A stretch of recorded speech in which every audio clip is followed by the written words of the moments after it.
Hey there, history lovers and insomniacs. Tonight we're diving into something deliciously dark, the Tudor dynasty. But forget everything you think you know about Henry VIII's romantic escapades or Elizabeth I's golden age. We're going deeper into the festering wounds of Tudor life, the grotesque realities behind those painted portraits, and the shocking truths they definitely didn't teach you in school. So dim the lights, maybe grab a warm drink, and let me know in the comments where you're tuning in from and what time it is. There's something oddly comforting about sharing these dark secrets together, no matter what corner of the world you're in. Tonight, I'm going to whisper 101 facts that will make you grateful you weren't born with royal blood in Tudor England. Trust me, by the end of this, you'll never look at a history textbook the same way again. Because what I'm about to tell you isn't just disturbing.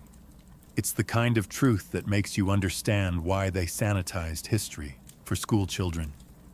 Some realities are too brutal for daylight. Let's begin with something that'll make your skin crawl. Fact number 1. Henry VIII's leg ulcers were so putrid that courtiers could smell him coming from 3 rooms away. Picture this: the most powerful man in England, shuffling through marble corridors while the stench of rotting flesh announced his arrival like some grotesque royal fanfare. His physicians stuffed the wounds with honey, egg whites, and ground pearls.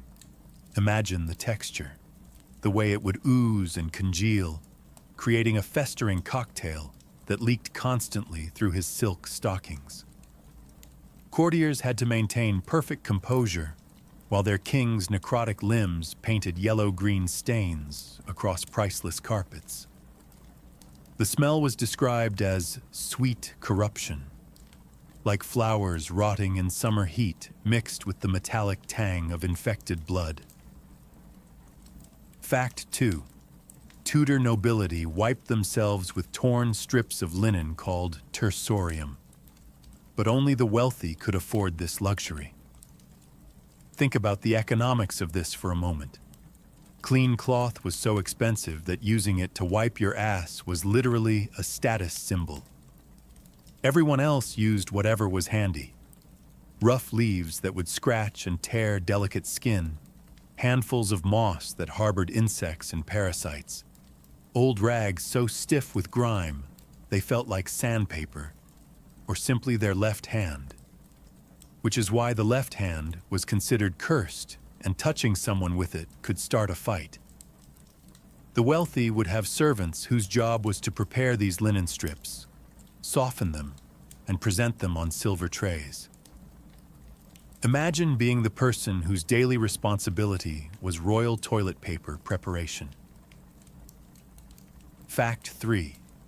Anne Boleyn likely had a 6th finger, a barely formed extra digit hanging from her right hand like a piece of pink, wrinkled flesh. She spent her entire life carefully concealing this deformity under long sleeves, strategically positioned rings, and calculated hand gestures. In an age where physical abnormalities were seen as marks of the devil, this secret could have destroyed her long before Henry's executioner did. Every handshake, every wave to crowds, every intimate moment with the king required careful choreography to hide this damning evidence of supernatural corruption. Her enemies whispered about it in dark corners, and some historians believe it's why she was so easy to accuse of witchcraft. The physical proof was literally attached to her body. Fact 4. Royal women wore lead-based makeup to achieve the fashionable pale complexion, slowly poisoning themselves into madness with every application.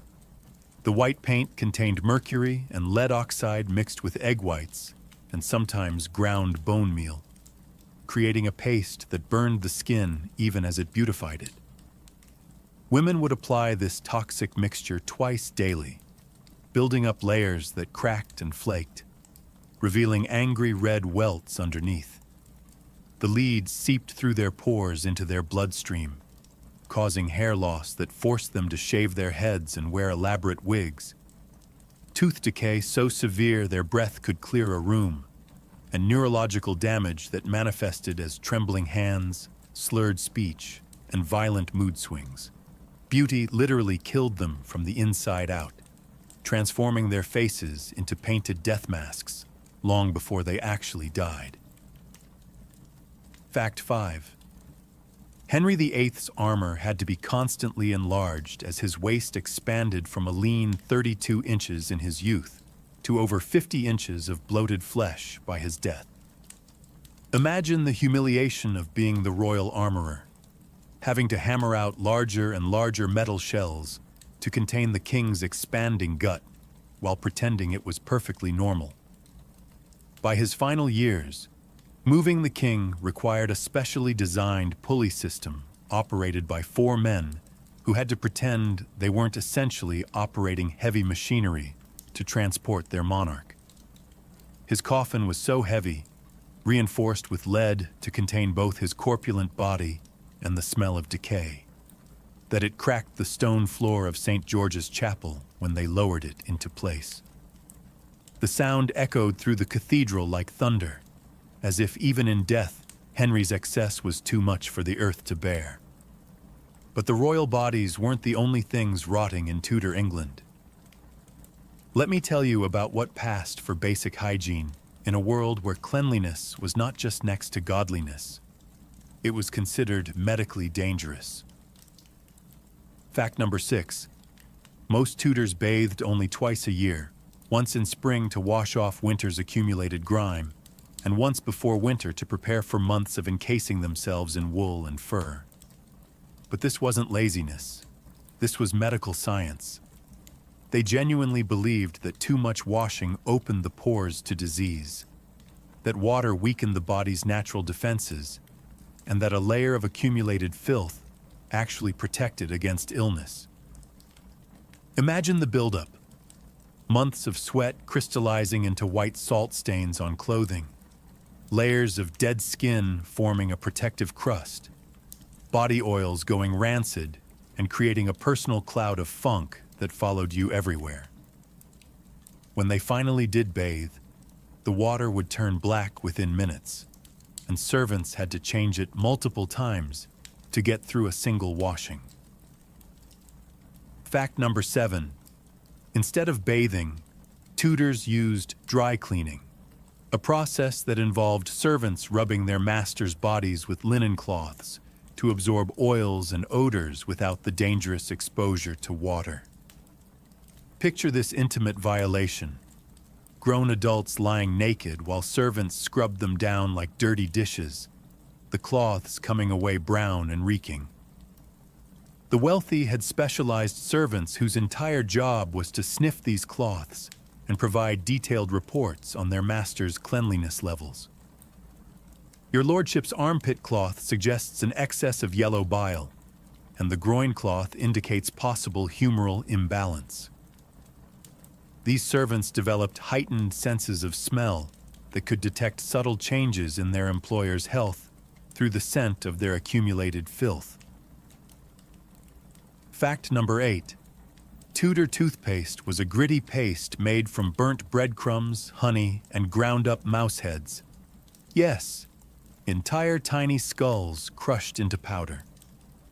The wealthy upgraded to powdered Hart's horn deer antler shavings, mixed with alabaster dust, and sometimes ground pearls, creating an abrasive paste that stripped enamel along with plaque. The process of making this toothpaste was grotesque. Servants would catch mice, remove their heads with tiny knives, then roast them over fires until they crumbled into ash. The resulting paste felt like rubbing sand mixed with honey across your teeth. Unsurprisingly, most people over 30 had rotted stumps instead of teeth, their gums permanently inflamed and bleeding, their breath capable of wilting flowers. Fact number 9. Perfume wasn't a luxury item for seduction. It was survival equipment in a world where the baseline human smell could knock a vulture unconscious. Tudors carried pomanders, hollow metal balls filled with herbs, spices, and sometimes ground gemstones, hanging them from their belts like aromatic grenades against the assault of human stench. The wealthy might fill these with expensive cinnamon, cloves, and rose petals. The poor stuffed them with whatever pungent plants they could find: wild garlic, onion skins, even pine needles. These pomanders had to be constantly refilled because nothing could truly mask the concentrated funk of unwashed humanity living in close quarters. Walking through a Tudor crowd would have been like navigating a cloud of competing stenches, each person's personal aroma battling for dominance. Fact number 10. Royal undergarments were changed only when they literally fell apart from accumulated sweat, urine, and general body decay. Henry VIII's shirts were documented as being worn for months at a time, creating a breeding ground for lice so extensive that picking them off became a social activity among courtiers, like a grotesque version of mutual grooming among primates. Servants would spend hours combing through the king's clothing, collecting the insects in small bowls while making polite conversation. The shirts would eventually become so stiff with dried bodily fluids that they could practically stand up on their own. When they finally disintegrated, the fabric would peel away from the skin like molting snakeskin, sometimes taking patches of actual flesh with it. The smell alone would knock you unconscious, but wait until you hear about their food. Because if you thought their hygiene was nightmare fuel, their cuisine was a biological weapon disguised as dinner. Fact number 11. A popular Tudor delicacy was cockantrice, a grotesque chimera created by sewing the front half of a pig to the back half of a rooster, then roasting the resulting abomination until its stitched seams split and leaked a mixture of pork fat and poultry juices. Imagine being the cook responsible for this Frankenstein feast, wrestling with a dead pig and a dead rooster, trying to align their body cavities, stitching flesh to flesh with thick thread, then presenting this fever dream creature to nobles who would applaud your creativity.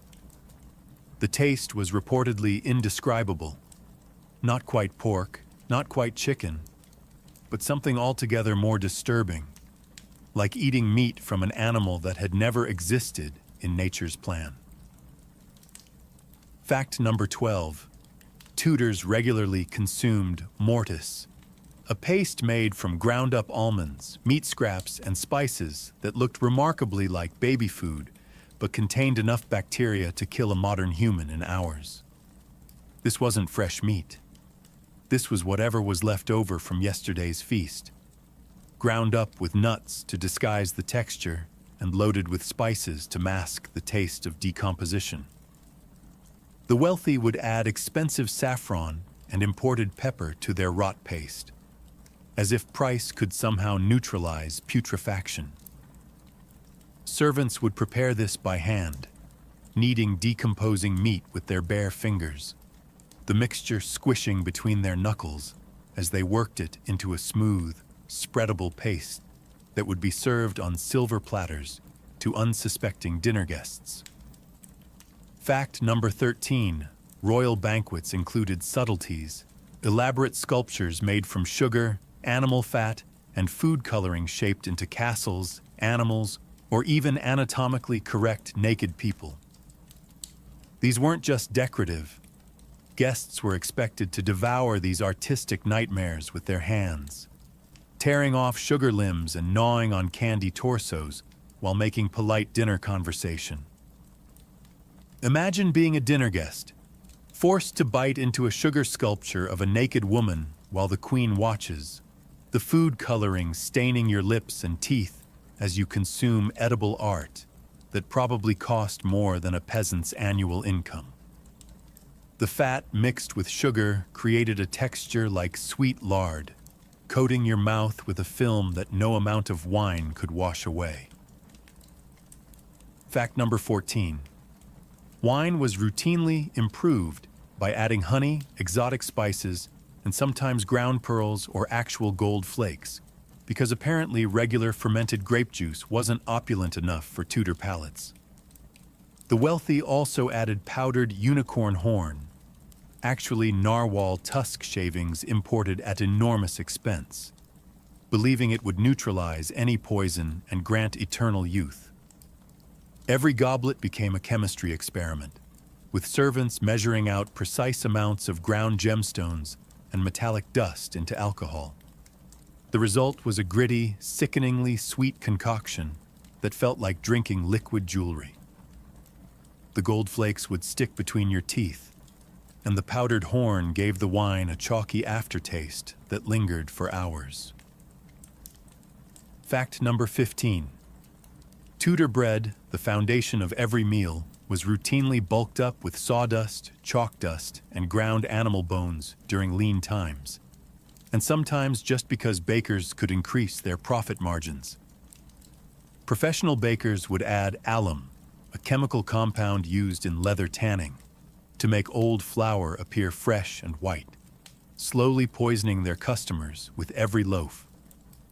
The sawdust came from furniture workshops, still containing wood stain and metal shavings.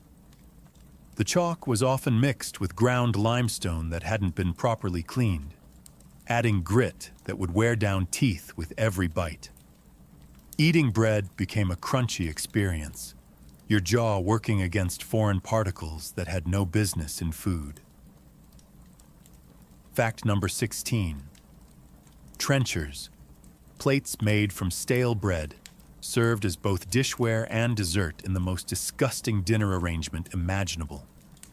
These bread plates would sit on the table for hours, soaking up grease, sauce, meat juices, and whatever else diners spilled on them. By the end of the meal, they were soggy, discolored, and saturated with a mixture of flavors that created an entirely new taste sensation. Guests were then expected to eat these gravy-soaked bread plates as the final course, consuming what was essentially an edible napkin that had absorbed hours of dinner debris. The wealthy would give their used trenchers to the poor, who would fight over bread plates that had soaked up the dinner leavings of their betters. Fact number 17. Tudors believed that mixing incompatible foods would cause immediate illness or death, leading to elaborate meal sequences that could last 6 to 8 hours as diners waited between courses to avoid poisoning themselves with poor food combinations.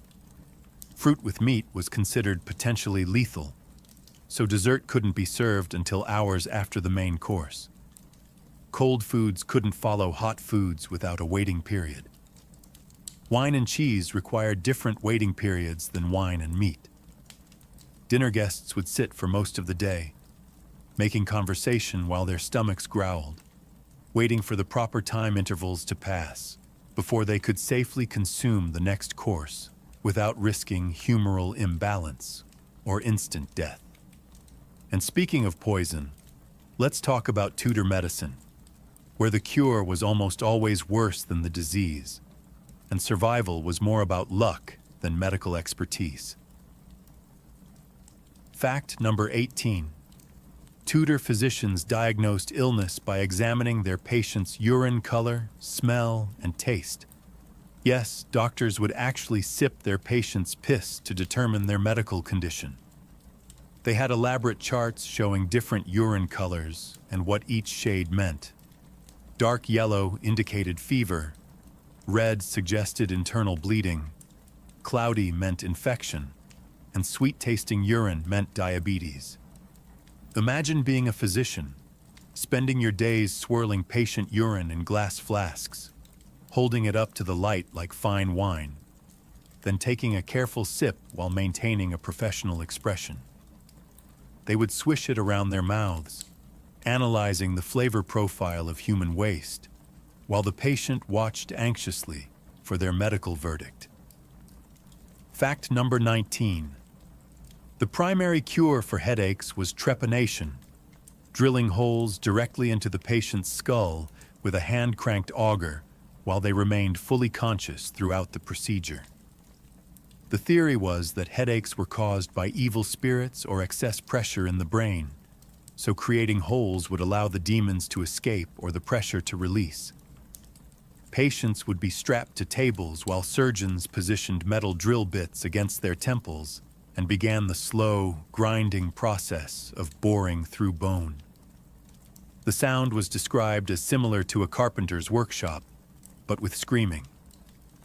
Survival rates hovered around 30%, and those who lived often suffered permanent brain damage. But hey, their headaches were gone. Fact number 20. Bloodletting was performed using rusty razors or live leeches applied to the most sensitive parts of the body, genitals, temples, or directly over the heart, because physicians believed that draining bad blood would restore the body's natural balance. Picture this: dozens of slimy, writhing leeches attached to your naked body, their round mouths creating perfect circles of suction as they gorged themselves on your blood. The procedure would continue until the patient became pale and weak, which was considered evidence that the treatment was working. Many patients died not from their original illness, but from blood loss during their cure.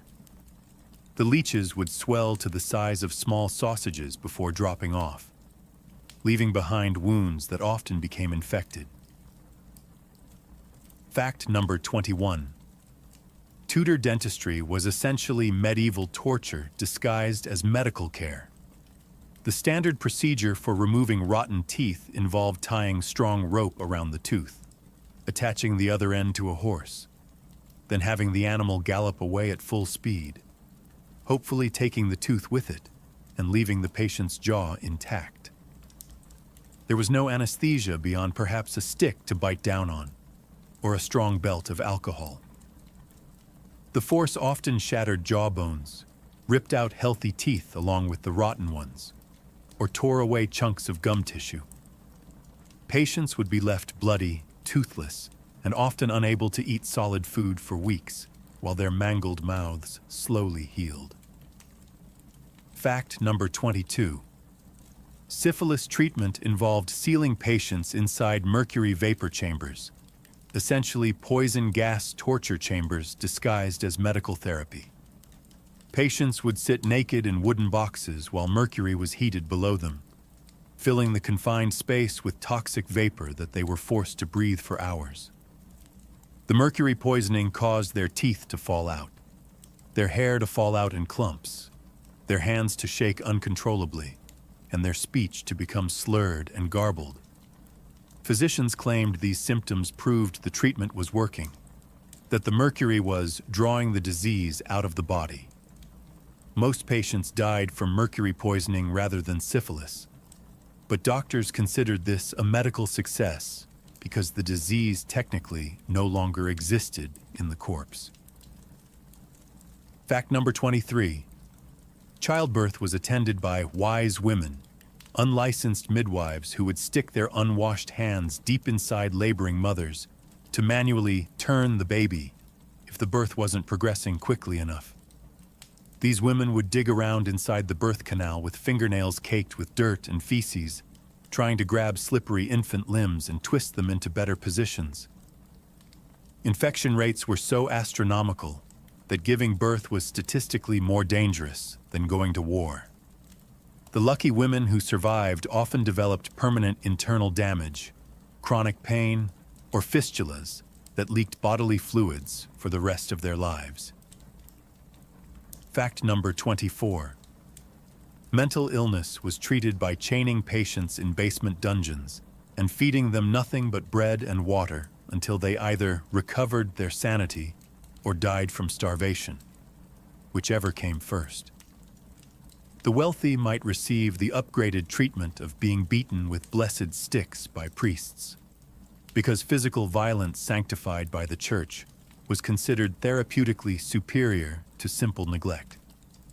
Patients would be left in their own filth for months, their minds deteriorating further as their bodies wasted away, until family members either accepted their permanent insanity or admitted their death. Fact number 25. Surgeons operated using tools that doubled as eating utensils because specialization was for the weak. The same knife used to carve Sunday roast would be used to amputate gangrenous limbs, often without any cleaning between uses, except perhaps a quick wipe on the surgeon's already bloody apron. Operating tables were just regular wooden tables covered with old cloth that hadn't been washed since the previous surgery. Patients would be awake for everything, held down by strong assistants, while surgeons sawed through bone and muscle, the sound echoing through the room like a butcher's shop. But medical nightmares were just the beginning of Tudor horrors. Let's explore what daily life was actually like for people trying to survive in a world designed to kill them through neglect, ignorance, and casual brutality. Fact number 26. Peasants were legally bound to provide free labor to their lords for at least 40 days per year. But this wasn't just farm work. It included the most degrading tasks imaginable. They were required to empty chamber pots, scrub floors with their bare hands, clean stables by shoveling animal waste, and manually crush grapes for wine with their bare feet while nobles watched and laughed.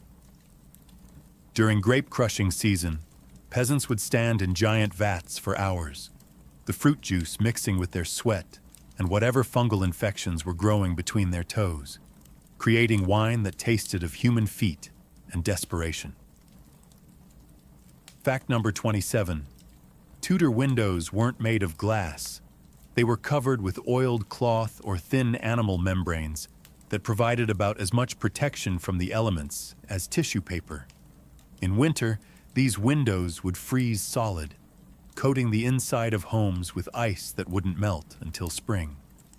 In summer, they attracted swarms of flies that would get trapped between the layers of membrane, creating buzzing walls of insects slowly dying and decomposing right next to where people slept and ate.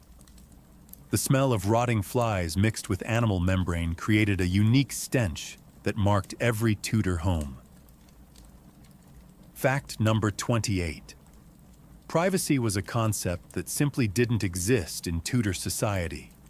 Even royal bedrooms were communal spaces where servants, guards, and random courtiers would sleep on straw mats scattered around the royal bed like human carpeting.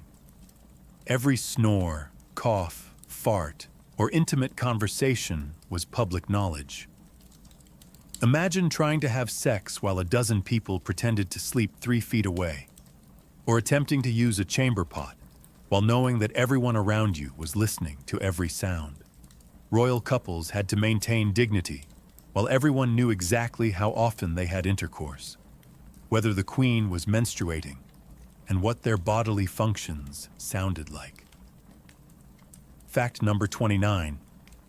Without clocks, Tudor houses used day marks, crude sundials scratched into walls, but these only worked when the sun was shining, which in England was approximately never.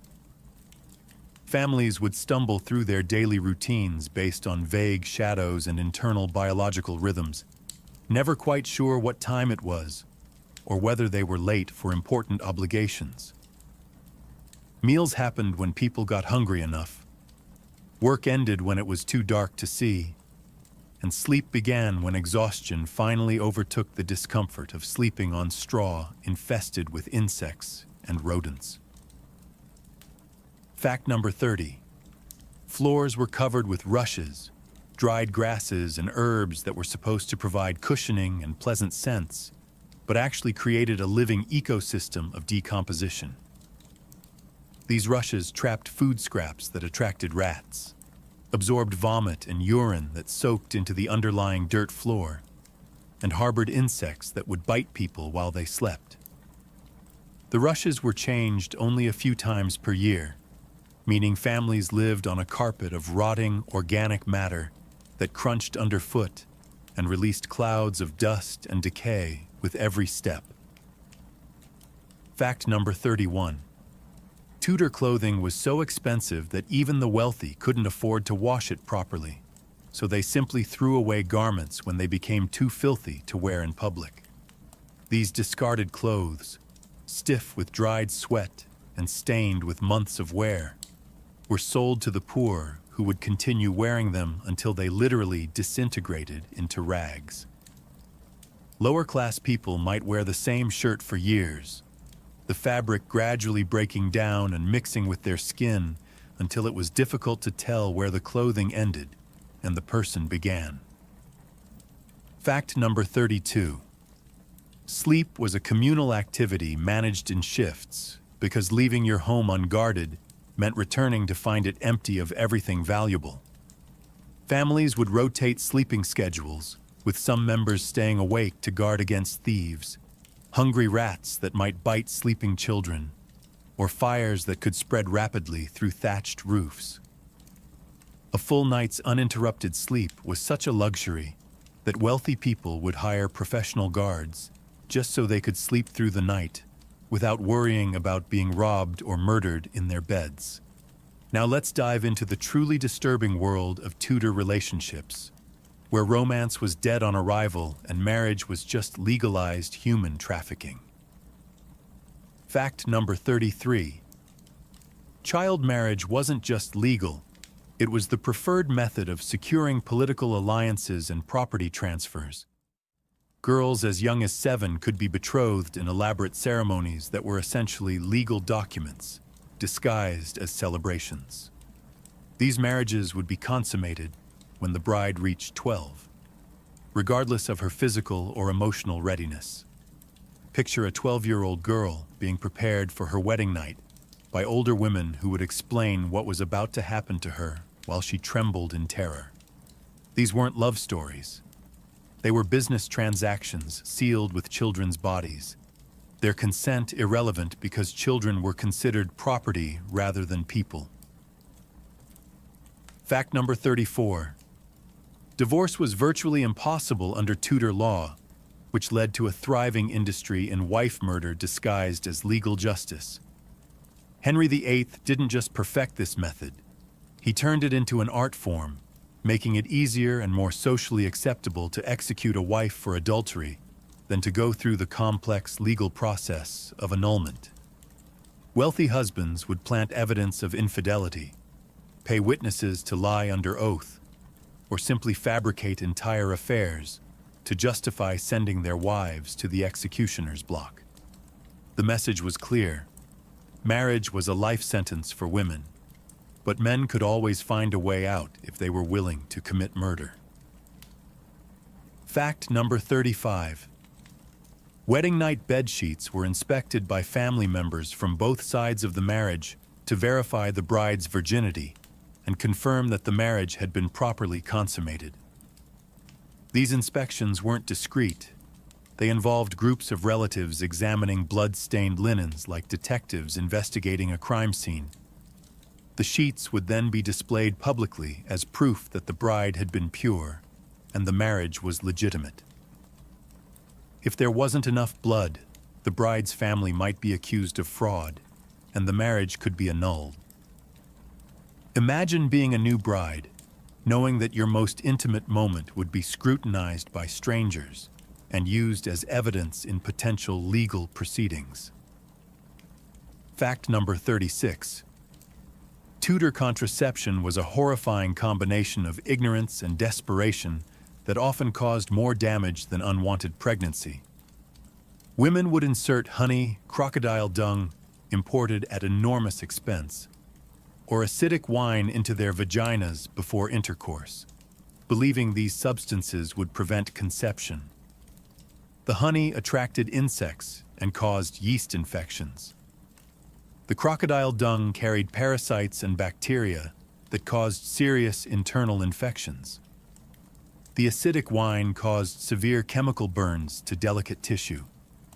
Many women suffered permanent damage to their reproductive organs from these preventive measures, making pregnancy impossible even when they later wanted children.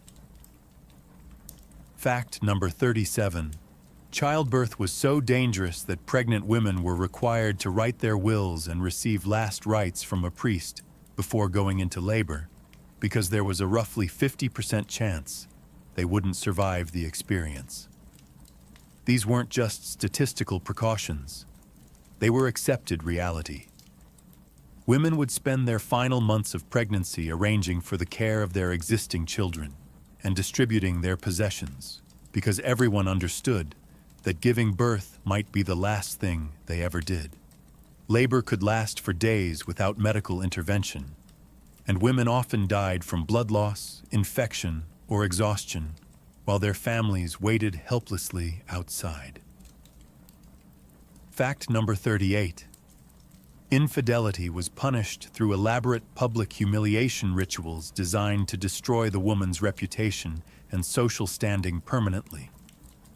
Adulterous women were forced to wear bright yellow hoods that marked them as sinners, then marched through town carrying signs that detailed their sexual transgressions in explicit language, while crowds of neighbors, friends, and strangers threw garbage, rotting food, and human excrement at them. These processions could last for hours, the women stumbling through streets slick with filth while being pelted with waste and insults, their children watching their mothers being transformed into public objects of ridicule and disgust. Fact number 39. Tudor medical theory insisted that female orgasm was necessary for conception, which led to bizarre and invasive medical advice about marital relations. Physicians would provide detailed instructions to husbands about how to stimulate their wives, including specific techniques, timing, and positioning that were supposed to guarantee pregnancy. When couples failed to conceive, the blame was always placed on the woman's coldness or inability to achieve proper sexual satisfaction. This led to women being examined by male physicians who would probe their genitals and question them about their sexual responses, trying to diagnose why they weren't responding correctly to their husband's efforts. Fact number 40. Royal mistresses were routinely shared between fathers and sons as a way of maintaining family power and ensuring sexual satisfaction across generations. Henry VIII famously slept with both Mary Boleyn and her sister Anne, while rumors suggested that his father Henry VII had also enjoyed Mary's company. This wasn't considered unusual. It was practical politics. Royal women were viewed as sexual resources to be managed and distributed within the family structure, their personal preferences irrelevant to the larger goal of keeping royal men satisfied and producing legitimate heirs. But personal relationships weren't the only source of horror in Tudor times. The Tudors turned religious faith into a blood sport, where salvation came through suffering and heaven was earned through watching others burn. Fact number 41. Protestant martyrs were burned alive in carefully orchestrated public spectacles designed to maximize both their suffering and the crowd's entertainment. The executioners would tie bags of gunpowder around the victim's neck as a supposed mercy. The idea was that the explosion would kill them quickly before the flames could really take hold. But these mercy bombs often failed to ignite properly, leaving the condemned to burn slowly while spectators watched their skin blister and peel, their hair catching fire, and their screams gradually fading to horrible whimpering. The fires were built specifically to burn hot enough to cause agony, but not hot enough to kill quickly, ensuring the maximum possible suffering for both the victim and the educational benefit of the watching crowd.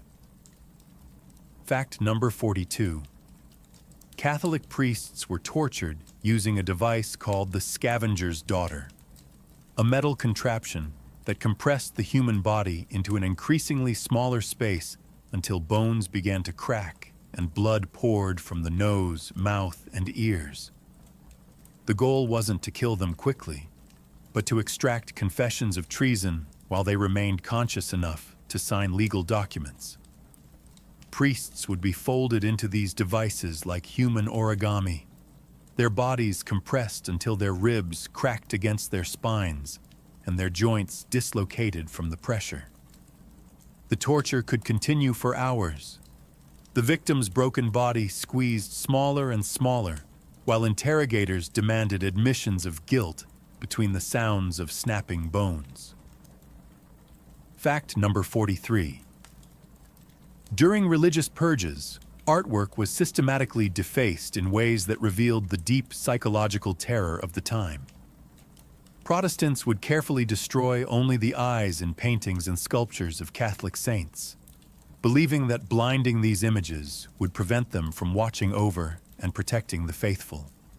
Churches became galleries of mutilated art. Hundreds of holy figures with gouged-out eyes staring blindly from walls and alcoves. The precision of this destruction was chilling. Reformers would climb ladders to reach high artwork, bringing special tools designed specifically for eye removal, turning sacred spaces into monuments to fear and religious hatred. Fact number 44.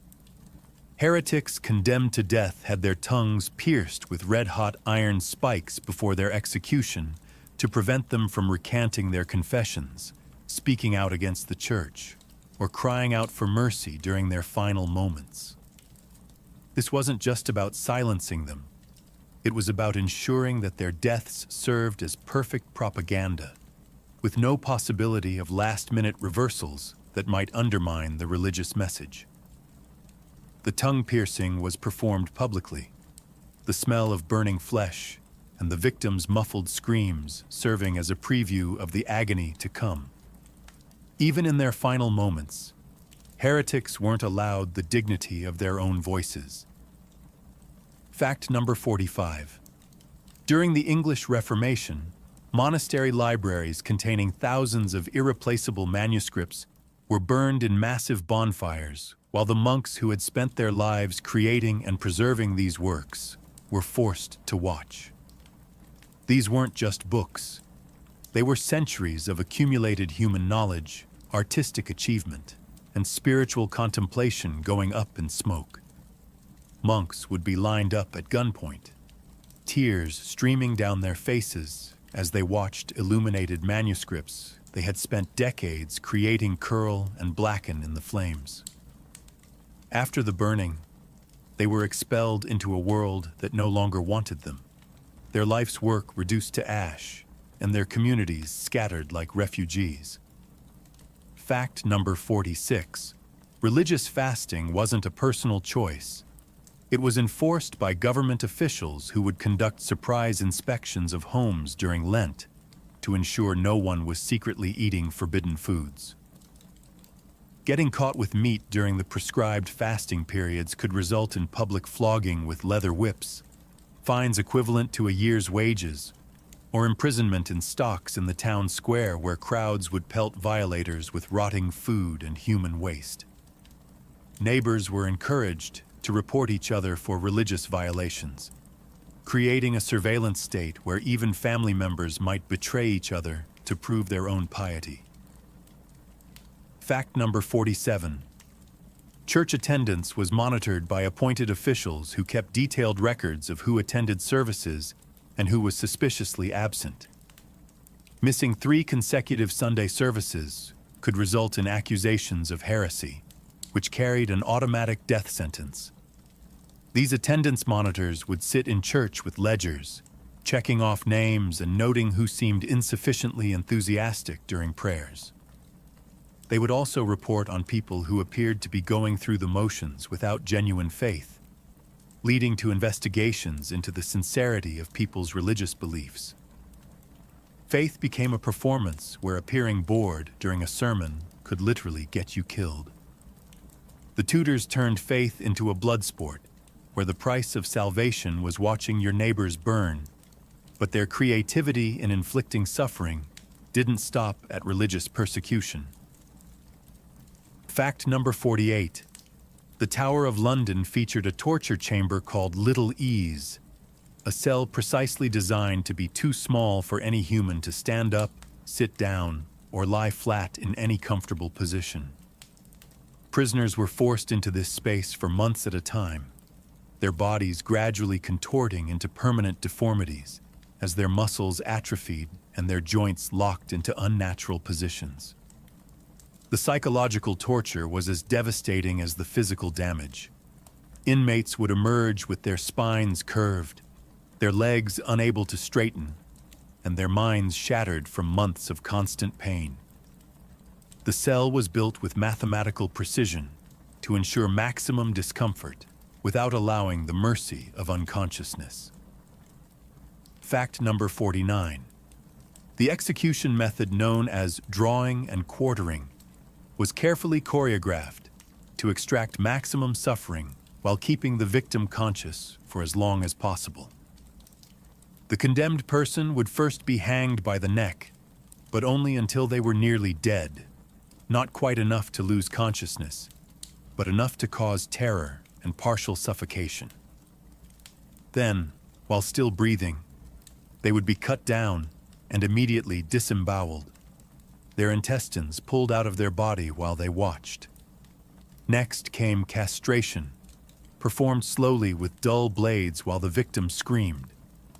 Finally, 4 horses would be attached to their arms and legs and driven in opposite directions, literally tearing the body apart joint by joint. The entire process could take hours, with physicians standing by to ensure the victim remained conscious throughout their dismemberment. Fact number 50. Female traitors were burned at the stake rather than hanged, drawn, and quartered. But this wasn't mercy. The real reason was that public disembowelment and dismemberment of women was considered too sexually provocative for male spectators, who might become aroused by the sight of women's bodies being torn apart. Burning was considered more modest because it destroyed the body completely, preventing any titillating displays of female anatomy. Women would be chained to wooden posts while crowds gathered to watch them slowly cook alive, their screams providing entertainment for families who brought children to witness the spectacle as an educational experience about the consequences of defying authority. Fact number 51. The Judas cradle was a pyramid-shaped torture device that victims were slowly lowered onto point first, the sharp apex gradually penetrating their body through the anus or vagina, while gravity did most of the work. The torture could last for days as the pyramid slowly worked its way deeper into the victim's body, tearing through internal organs while they remained conscious and aware of every millimeter of penetration.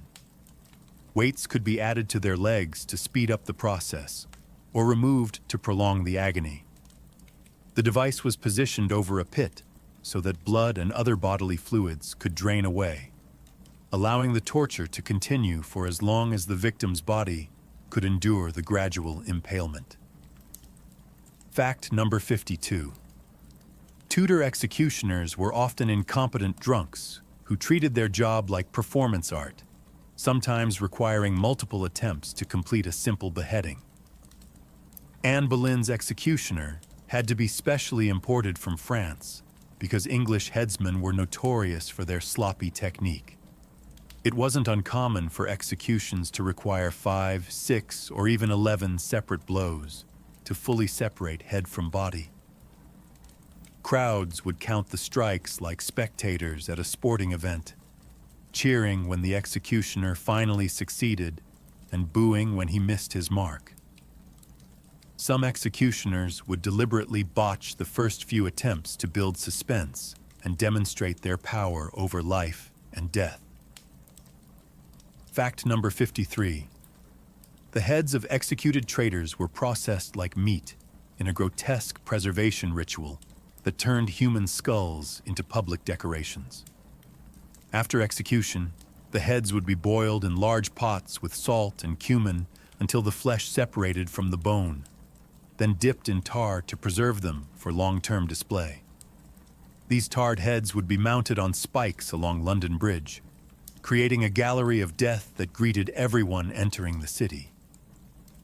Some heads remained on display for decades, weather-beaten and pecked by birds, until they were just tarred skulls with empty eye sockets staring down at passers-by. The bridge became known as a forest of heads, with dozens of former criminals, traitors, and political prisoners watching over London's daily commerce. Fact number 54. The rack was operated by professional torturers who took pride in their ability to control the speed and intensity of their victims' dismemberment. By turning the wheel slowly, they could gradually separate shoulder joints over the course of hours, listening for the precise moment when cartilage began to tear and bones popped out of their sockets. The torture continued as hip joints were dislocated. Then finally, the victim's body was pulled completely apart. Limbs separated from torso while they remained conscious. Skilled operators could keep victims alive and aware throughout the entire process, timing the dismemberment to maximize both physical agony and psychological terror. Fact number 55. Pressing to death involved placing the victim under a wooden board, then slowly adding stones until their ribcage collapsed and their lungs were crushed. This process could take days if the stones were added gradually, with the victim able to speak and plead for mercy until the weight became too great for their chest to expand. Family members were sometimes forced to watch as their loved ones were slowly compressed to death, each additional stone bringing them closer to suffocation. The victim could prolong their own agony by taking tiny, shallow breaths, fighting against the increasing weight until their ribs finally cracked and their lungs collapsed completely. Speaking of crushing things, let's talk about how the Tudors treated their most vulnerable populations, women and children who were considered disposable resources in a world that valued them only for their potential usefulness to men. Fact 56. The rule of thumb that husbands could legally beat their wives as long as the stick was no thicker than a man's thumb was considered progressive legislation because it actually set limits on domestic violence for the first time in English history. Before this law, husbands could beat their wives with any weapon they chose, including swords, hammers, or clubs. The thumb-thick stick rule was seen as a major advancement in women's rights, providing legal protection against excessive brutality while still maintaining men's absolute authority over their wives' bodies. Wives were expected to be grateful for this limitation on the violence they could legally experience, and complaining about beatings that followed the rules could result in additional punishment for ingratitude. Fact 57. Child mortality was so catastrophically high that wealthy families developed elaborate rituals around not becoming too attached to their offspring until they proved they could survive to adulthood. Children weren't given names until their second birthday and weren't considered fully human until they reached age 7. Dead infants were often buried casually in walls during construction or under floorboards like construction debris, their tiny skeletons literally becoming part of the foundation of family homes. Archaeologists regularly discover these child burials in Tudor-era buildings, evidence of a society where dead babies were so common they were treated as household waste rather than family tragedies. Fact 58. Wet nurses, women hired to breastfeed noble children, were subjected to degrading testing procedures that treated them like dairy cattle rather than human beings. Potential wet nurses would be required to squeeze breast milk directly into their potential employer's mouth, while the employer evaluated the taste, consistency, and quality of their milk like a wine tasting. If the milk was too sour, too thin, or had an off flavor, the woman would be rejected, and her own infant would continue to starve while she searched for another position. Accepted wet nurses would then feed noble babies the best nutrition available, while their own biological children survived on whatever scraps they could find. Fact 59. Women accused of witchcraft were subjected to swimming trials that were designed to be unwinnable tests, where survival proved guilt and death proved innocence. The accused would be tied up with ropes, their thumbs bound to their opposite big toes, then thrown into rivers or ponds while crowds watched to see if they would float or sink. If they floated, the water was rejecting them because they were evil, proving their guilt and condemning them to be burned alive. If they sank and drowned, their innocence was confirmed posthumously, but they were still dead. These trials were often conducted in winter when the shock of cold water would cause immediate heart failure, but drowning was still considered evidence of innocence rather than murder. Fact 60. Sexual assault within marriage was legally impossible because women's consent was considered permanently given at the moment of their wedding vows. Once married, a woman's body belonged entirely to her husband, who could force himself on her at any time, in any way, regardless of her wishes, health, or emotional state. Marital rape wasn't just legal, it was considered a husband's right and responsibility. Women who resisted their husband's sexual demands could be beaten, imprisoned in their homes, or even killed for refusing to perform their wifely duties. The concept of ongoing consent within marriage wouldn't be legally recognized for centuries. Fact 61. Childless women over the age of 30 were automatically viewed with suspicion and often accused of witchcraft or devil worship, because their failure to reproduce was seen as evidence of supernatural interference or divine punishment for secret sins. These women would be subjected to invasive examinations by male physicians who would probe their bodies looking for evidence of demonic interference or physical abnormalities that prevented conception. Being barren was considered both a personal failure and a threat to social order, since women who couldn't fulfill their reproductive function were seen as fundamentally broken and potentially dangerous to the community. Fact 62. Female servants, particularly young girls, were required to submit to virginity examinations before being hired for positions in wealthy households. Male physicians would insert their fingers into children as young as 12 to verify their intact condition, often causing physical trauma and psychological damage that lasted for life. These examinations were performed in front of female witnesses who would verify that the procedure was conducted properly and that the girl's hymen was indeed unbroken.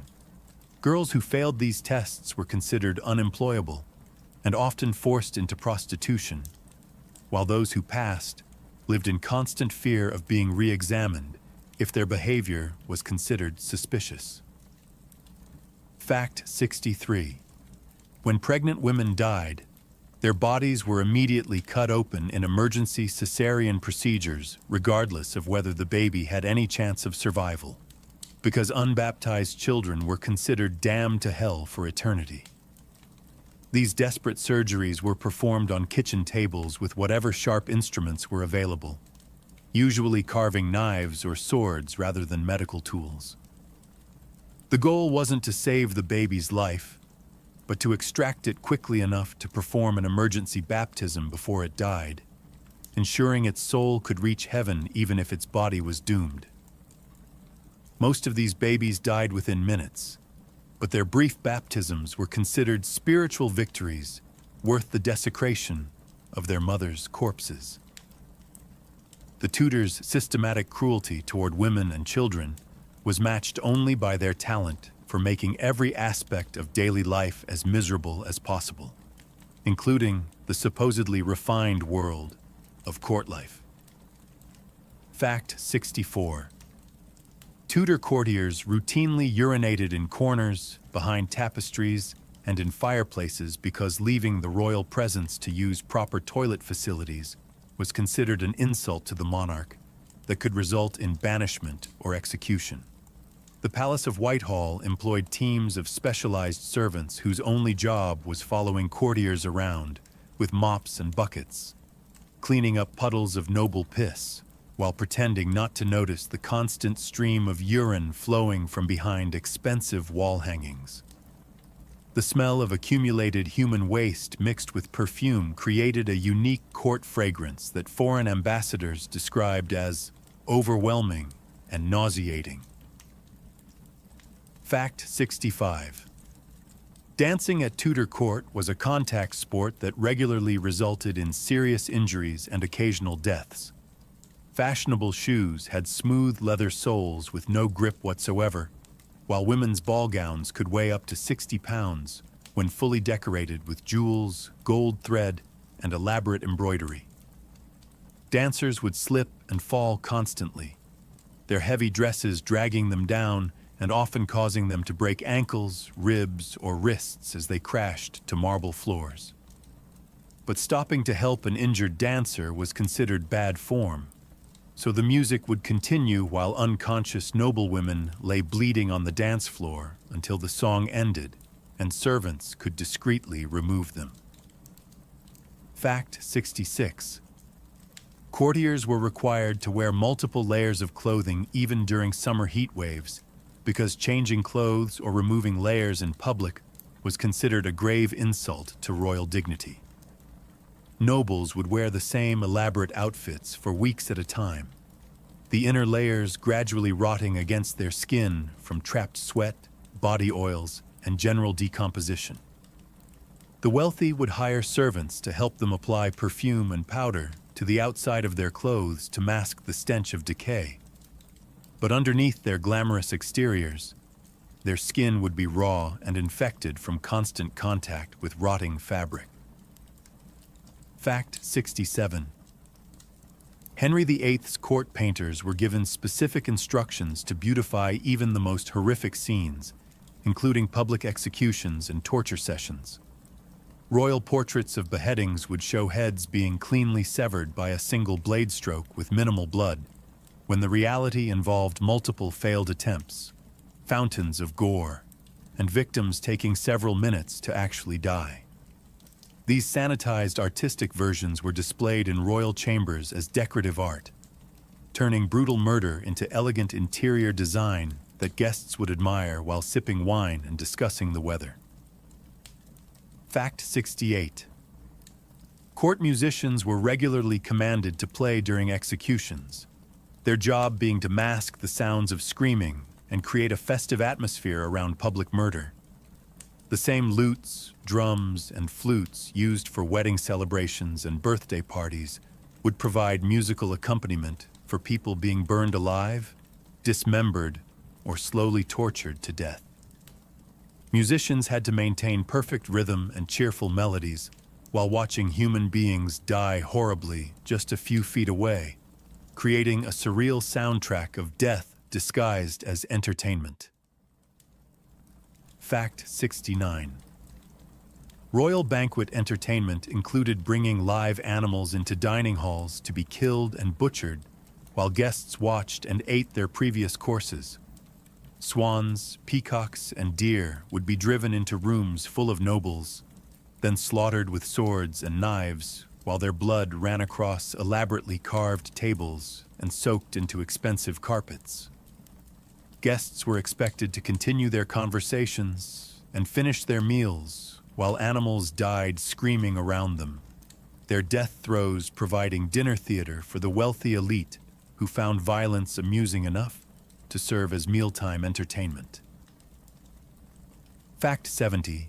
Fashionable court ladies engaged in competitive fainting, deliberately corseting themselves so tightly that they would lose consciousness from oxygen deprivation, turning medical emergencies into performance art designed to attract royal attention. Women would compete to see who could achieve the most dramatic swoon, timing their collapses to coincide with important moments in court ceremonies.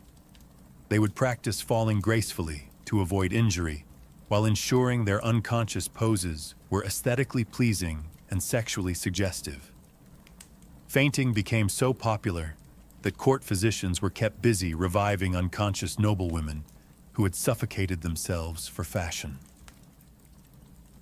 But the real performance was happening behind closed doors in the royal bedchambers, where power, lust, and politics created a toxic mixture that destroyed lives and dynasties. Fact 71.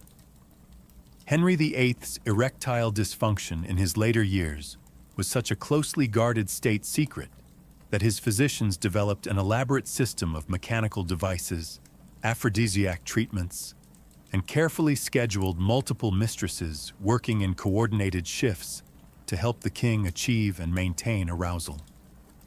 These devices included leather harnesses, metal rings, and pulley systems that were operated by specially trained servants who had taken vows of silence about their duties. The king's sexual performance became a matter of national security, since his ability to produce heirs directly affected the stability of the monarchy and England's political future. Fact 72. Elizabeth I may have been intersex, possessing both male and female sexual characteristics, which would explain not only her adamant refusal to marry, but also contemporary descriptions of her as neither man nor woman, and accounts of her having relationships with both male and female courtiers.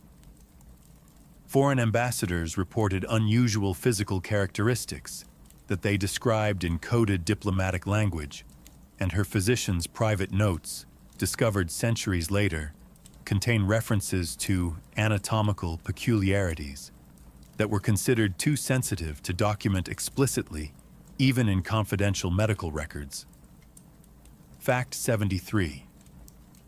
Henry VIII's marriage to his fifth wife, Catherine Howard, was likely never consummated because she was too young and physically underdeveloped to safely engage in sexual relations with the king's enormous, diseased body. Court records suggest she remained a virgin throughout their marriage, making her eventual execution for adultery particularly ironic, since she may never have had sexual relations with anyone, including her own husband. The king's physicians had to examine her regularly to confirm her continued virginity, these inspections becoming increasingly awkward as the accusations against her mounted. Fact 74. Royal bed sheets were examined every morning by teams of court physicians who documented stains, smells, textures, and any other evidence of the monarch's nighttime activities in detailed reports that were filed in state archives. These medical examinations of bed linens were considered crucial intelligence about the royal family's health, fertility, and sexual activity. Physicians would analyze everything from semen stains to menstrual blood, recording their findings in coded language that could be referenced later for questions about succession, paternity, or medical treatment.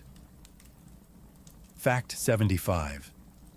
Anne of Cleves was rejected by Henry VIII not just for political reasons, but because her breath smelled like a combination of garlic and rotting fish, a result of the traditional Germanic diet she had grown up with, which included large amounts of fermented fish and pickled vegetables. Her body odor, described in contemporary accounts as foreign and overwhelming, was so offensive to English sensibilities that the king couldn't force himself to consummate their marriage, despite political pressure to do so. Her German bathing habits, which involved even less water than English customs, created additional hygienic challenges that made intimate contact physically revolting to Henry. Fact 76. Tudor royal children were deliberately raised by strangers and kept emotionally distant from their parents to prevent family bonds from interfering with political necessity.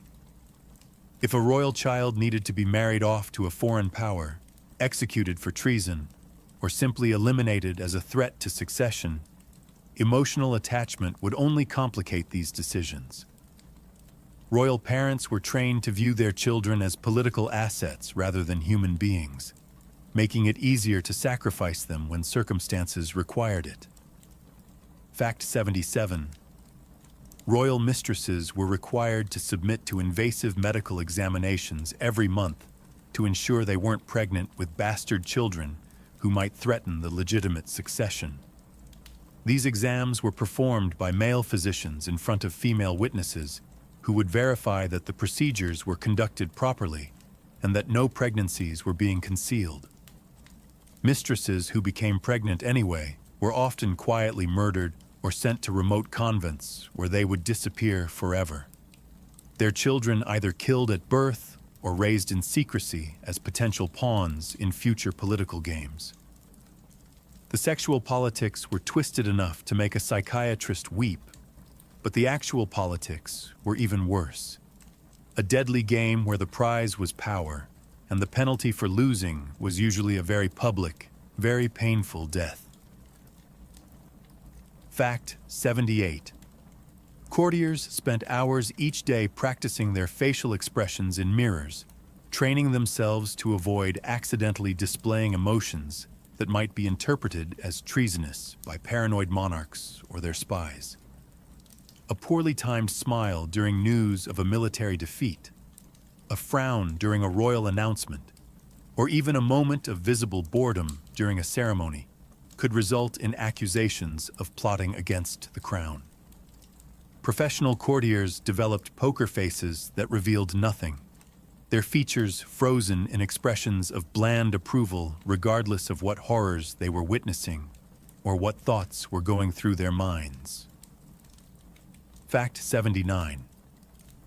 An entire government department existed solely for the purpose of intercepting, reading, and resealing private correspondence so skillfully that recipients never knew their mail had been tampered with. Master forgers would steam open wax seals, photograph letters with primitive copying techniques, then reseal them using identical wax and perfectly reproduced seal impressions. Love letters, business correspondence, family communications. Everything was monitored and cataloged by teams of government spies who built detailed profiles of every important person's private thoughts, relationships, and potential weaknesses. Fact 80. Gift-giving to royalty was a lethal minefield where the wrong present could result in execution for treason. Too cheap and you were insulting the crown's dignity. Too expensive and you were either attempting bribery or flaunting wealth that threatened royal supremacy.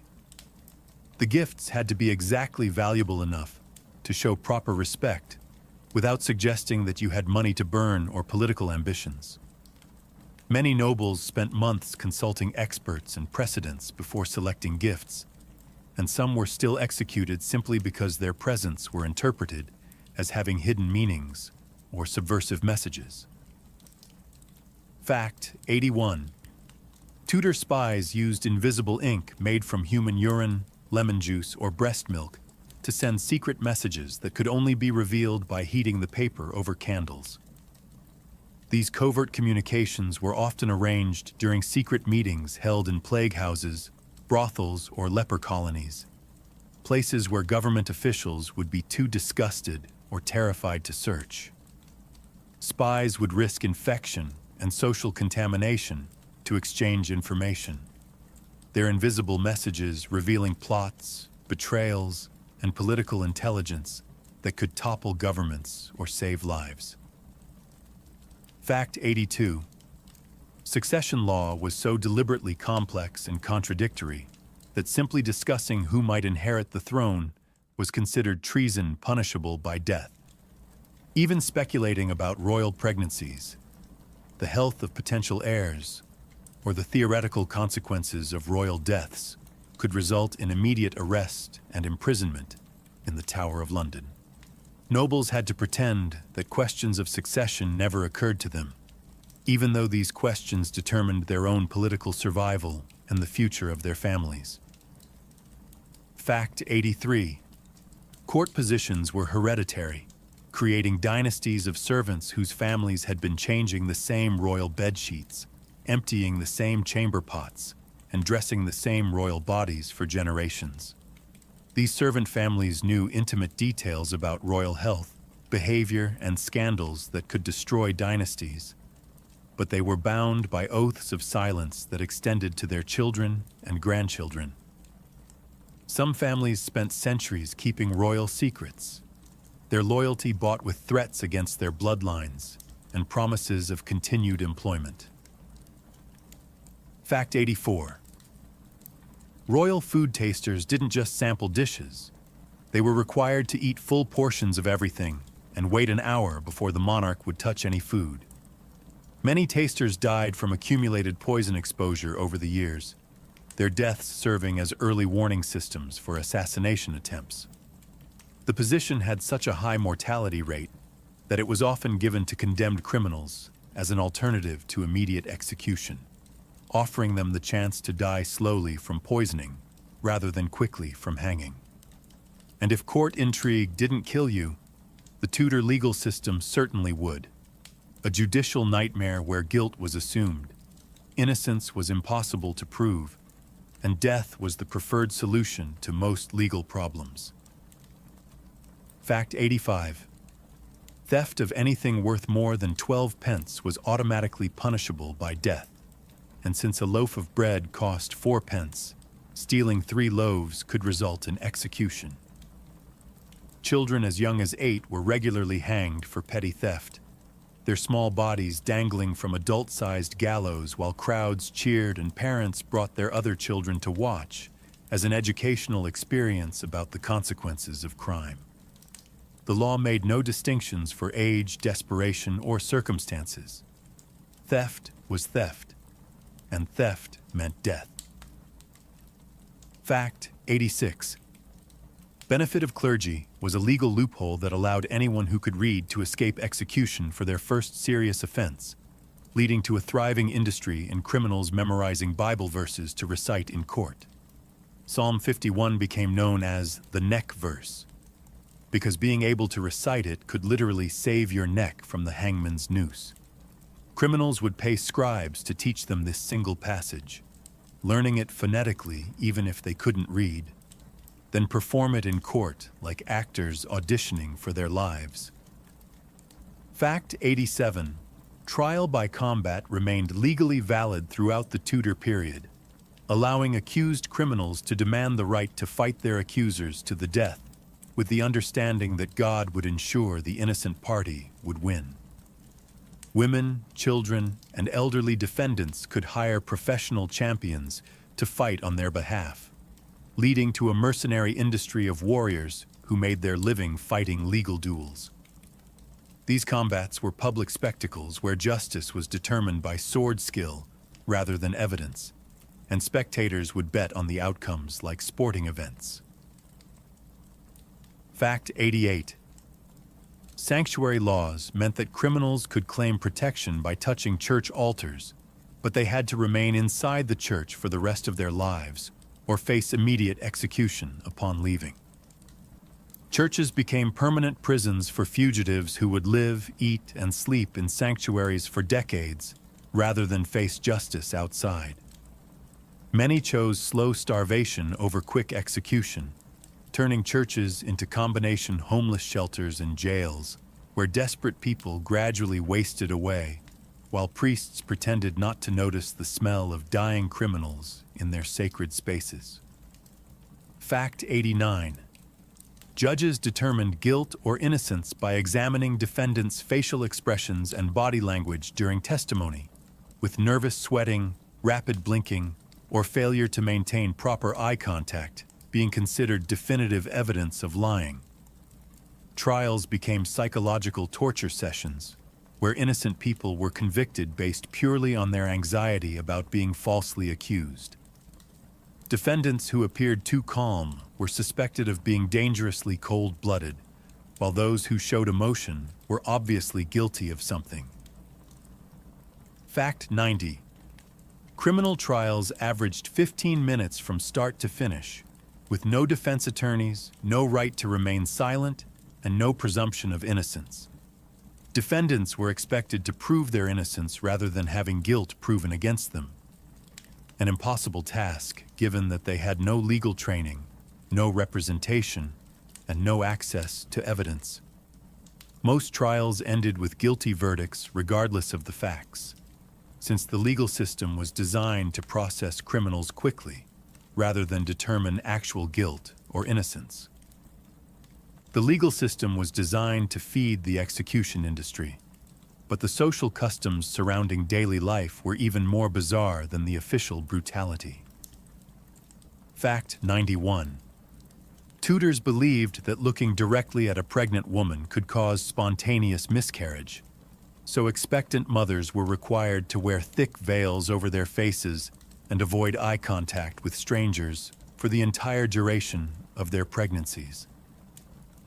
This turned pregnant women into social pariahs who had to navigate daily life essentially blind, fumbling through markets and social gatherings while people actively avoided looking at them.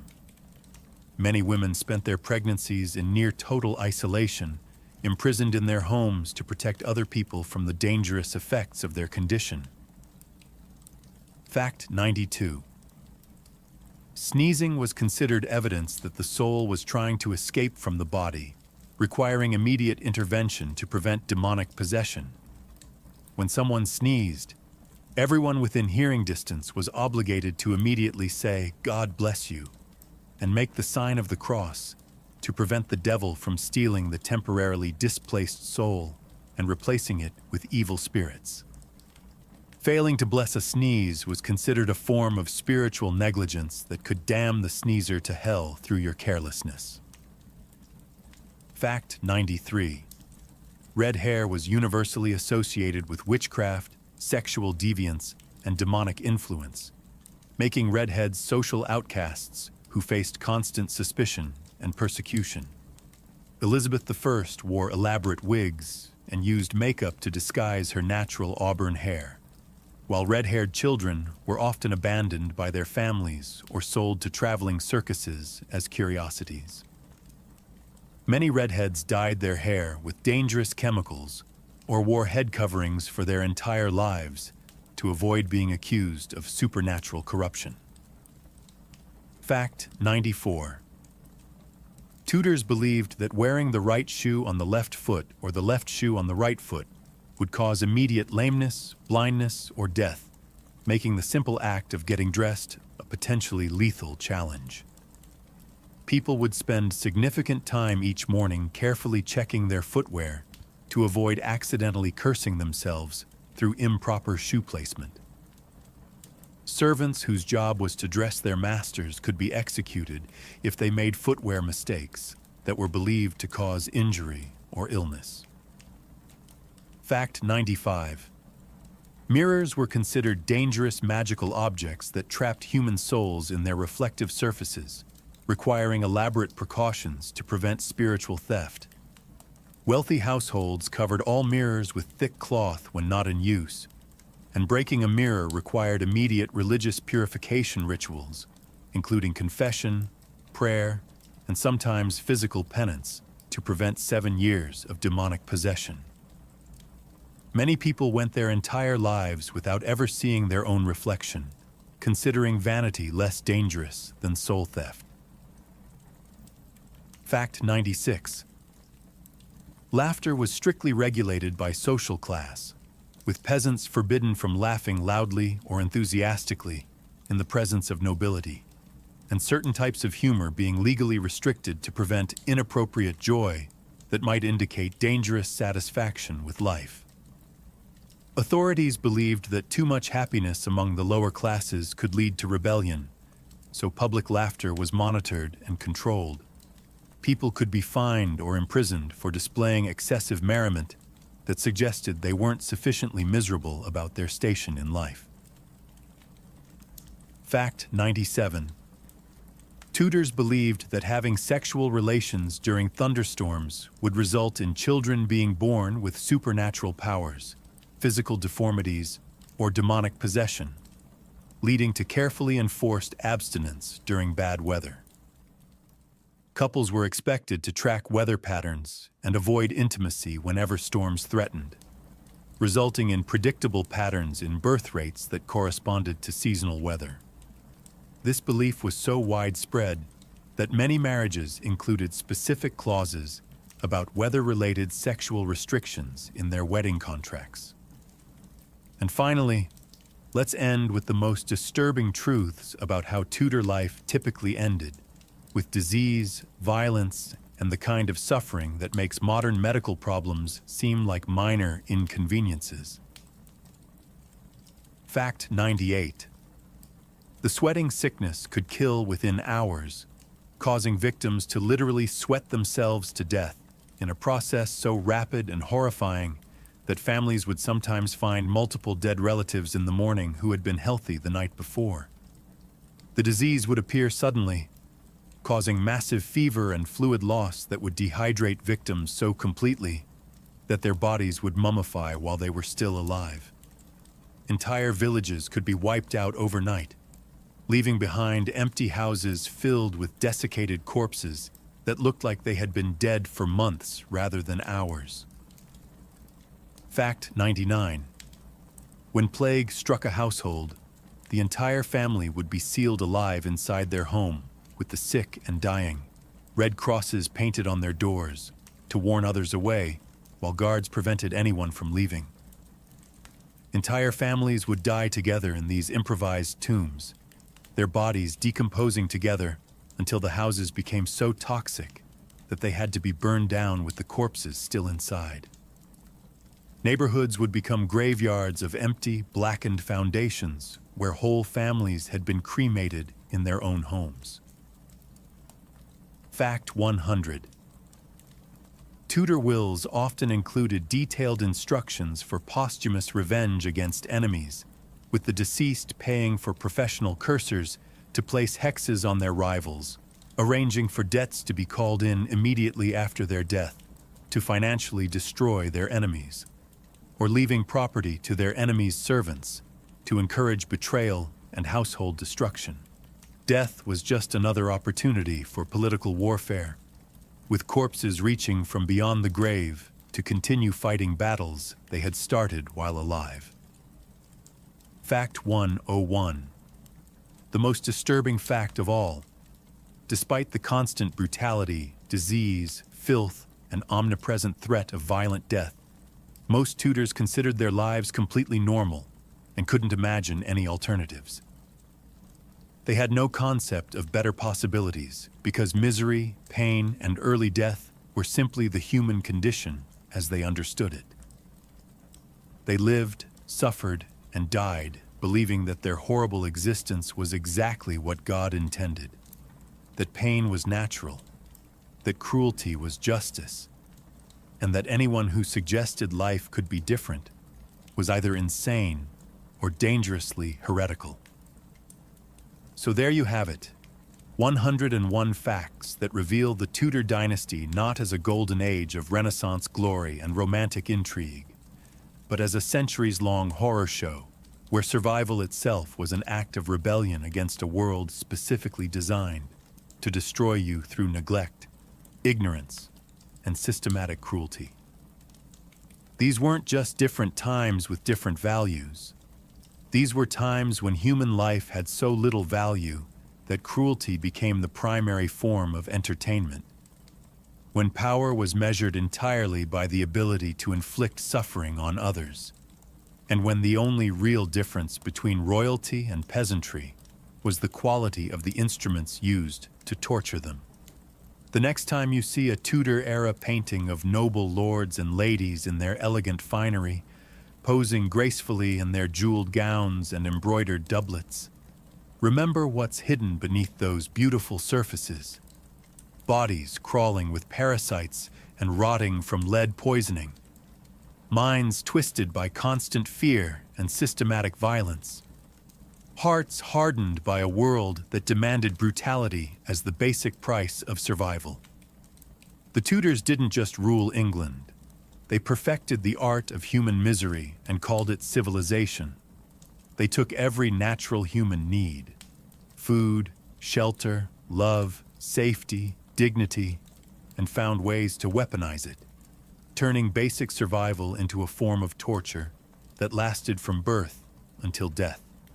Their legacy isn't the romantic stories we tell ourselves about handsome kings and clever queens.